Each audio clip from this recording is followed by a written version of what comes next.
ভারতের লোকসভার এমপি হিসাবে শপথ নিলেন কংগ্রেস নেত্রী প্রিয়াঙ্কা গান্ধী। স্থানীয় সময় আজ বৃহস্পতিবার সকালে শপথ নেন তিনি। এবারই প্রথম লোকসভার সদস্য নির্বাচিত হয়েছেন প্রিয়াঙ্কা।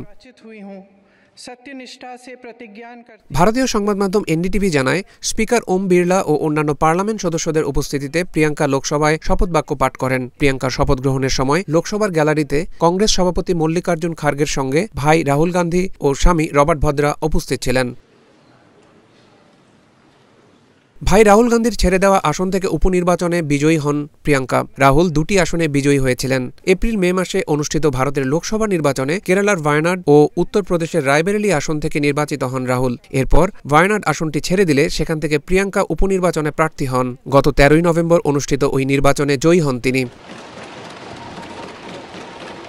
ওয়ায়নাড আসনটি অবশ্য কংগ্রেসের অন্যতম ঘাঁটি হিসেবে পরিচিত। উপনির্বাচনে প্রিয়াঙ্কার দুই প্রতিদ্বন্দ্বী ছিলেন বিজেপির স্থানীয় নেতা নব্য হরিদাস এবং কমিউনিস্ট পার্টি অফ ইন্ডিয়া সিপিআই-এর প্রার্থী সত্যায়ন মুকেরি। নিকটতম প্রতিদ্বন্দ্বী নব্য হরিদাসকে 4,10,931 ভোটের ব্যবধানে পরাজিত করেন প্রিয়াঙ্কা।